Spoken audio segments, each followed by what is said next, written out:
राशिद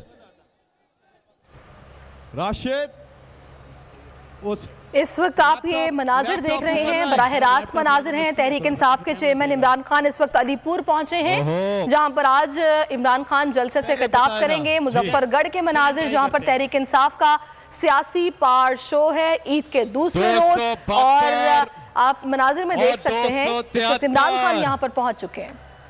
मैं लोटों को शिकस्त होगी,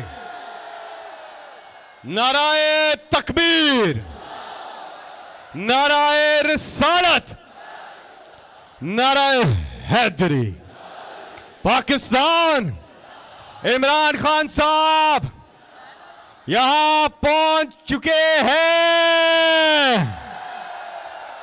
माशाल्लाह, अलीपुर सारे रिकॉर्ड तोड़ दिए।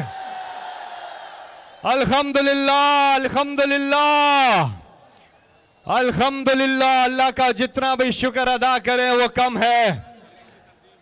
अलीपुर की तंजीम आपको मुबारकबाद, जितोई की तंजीम आपको मुबारकबाद। इमरान खान जिनका था इंतजार वो आ चुके हैं। पाकिस्तान की आन, पाकिस्तान। सब्सक्राइब करें और बेल दबाएं ताकि कोई खबर रह न जाए।